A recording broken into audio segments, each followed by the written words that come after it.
Kalbamės karalienėse programoje ir ką tik gavau pasidalinimą, kaip gražiai moteris geba jau paklausti savęs ir išgirsti savęs, ar aš noriu atlikti šitą darbą.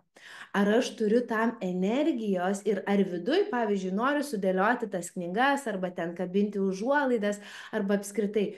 Moteris praranda didelį kiekį energijos, kai praleidžia šitą labai svarbų klausimą.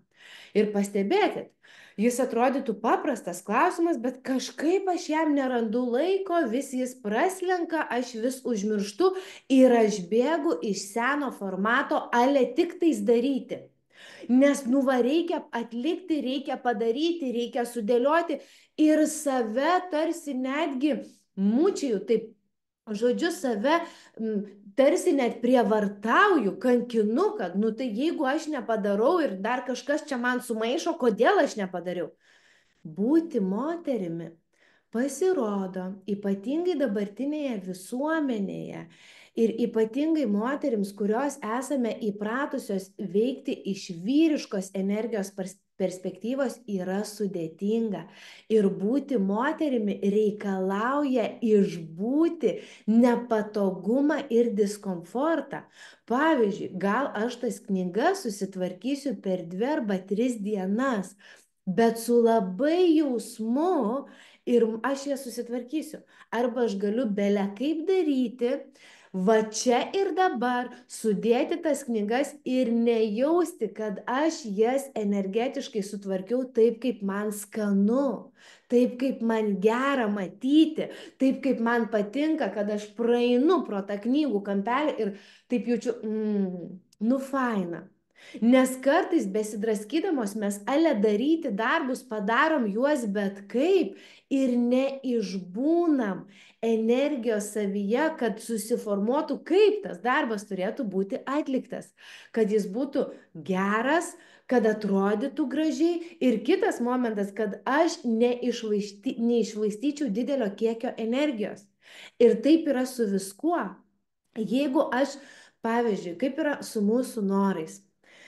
Jeigu jūs norit kažkokio dalyko, pavyzdžiui, užuolaidos, man irgi buvo su užuolaidom dalykas, tačiau aš jau esu išmokusi savęs neprievartauti, savo nepriekaištauti ir neskaudinti, nekvaršinti savo papildomai galvos.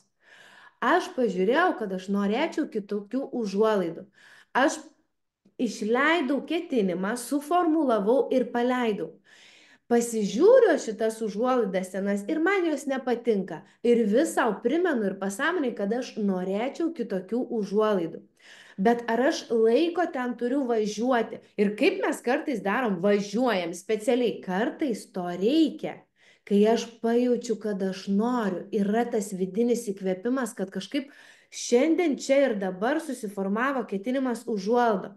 Bet pasižiūrėkit, kaip dažnai mes draskomės, bėgam ir darom užuolaidos. Tai jau ant rytojų šią savaitę, kada tos užuolaidos? Aš neišbūnu, neleidžiu pasąmoniai manyje suformuoti erdvės, kad aš gausiu patį geriausią variantą. Ir man yra labai aiškus pavyzdys su mano užuolaidom, kurios buvo pakeistos namuose. Aš čia kalbu apie save ir užuolaidas, ne? Aš kažkada važiavau į parduotuvę, ten tiksliai žinojau, kad man reikia kažkokių dalykų ir aš rasiu toj parduotuviai, ar ten dėl vaiko, ar dėl savęs ir nepatikėsit, einu aplinkui ir pamatau užuolaidas. Ir taip šast man tas momentas, aš rimtai juk norėjau užuolaidų, pasižiūriu, akcija dar.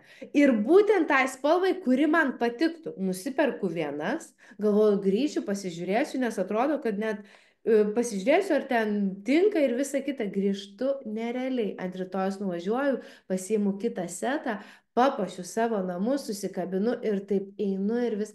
Nereikėjo ištampyti energijos, ieškoti, galvoti, kas tiks, kas netiks, eiti į kažkokį perfekcionizmą, tobulumą ir sudegti, bandyti žiūrėti, kas ekonomiškiausia, pigiausia, visi variantai. Kiek mes netenkam energijos negebėdamos savyje išbūti su savo noru, su savo nauja idėja, kad man reikia naujų užuolaidų, bet aš neturiu draskytis dėl noro, nes taip veikia moters energija. Kai ji užsinori kažkokio dalyko ir ji pradeda draskytis per agresyvę energiją, per vyrišką energiją ir veiksmą, neleidusi savo išbūti iki galo, kad aš tikrai noriu per atsipalaidavimą, visata negali padėti. Nes aš pati einu ir darau, o vyriška energija veikia visai kitokiu principu negu moteriška energija. Kai aš moteriškai formuoju ketinimą, aš net neplanavau, kad važiuosiu, pirksiu.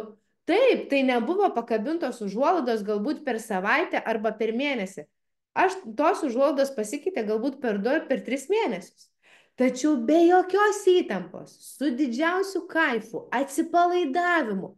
Ir taip mes turėtume matyti visą savo gyvenimą, nes aš galiu daryti kitus dalykus, aš galiu skirti vaikui dėmesio, savo veiklai, ir tuo pačiu užvažiavusi, pamačiusi užuolaidas, suvedusi, nusipirkusi, grįžtų dar ir užuolaidos. Prie visko, ką aš šiaip ir taip darau, ir viskas, žodžiu, labai gražiai susilygiuoja ir tampa tie veiksmai tarsi moters tokie palaiminti, tokie in the flow, tekmėje, bet ta tekmė yra tokia tarsi dieviška, nes viskas susidėlioja tobului laiku, tobuliomis aplinkybėmis, pagal atrodo kiekvieną mano norą, kurio aš nespaudžiu, o tiesiog paprastai išleidžiu, atsipalaiduoju ir iki galo atlieku moteriškus dalykus formuoti savo viduje. Nes pas moterį, kai mes kažko norim ir norim kažką gauti, pirmiausia, jinai turi atlikti vidinį darbą. Tai formuoti viduje, ar tai vizija, ar tai ketinimas, ar tai noras. Nes taigi kaip gyvybė ateina į šį pasaulį? Pirmiausia, viskas formuojasi jos viduje ir niekas išorėje dar nebūna matoma. Iki kol po 9 mėnesių mes turime naują gyvybę. Toks pasidalinimas yra šiandien.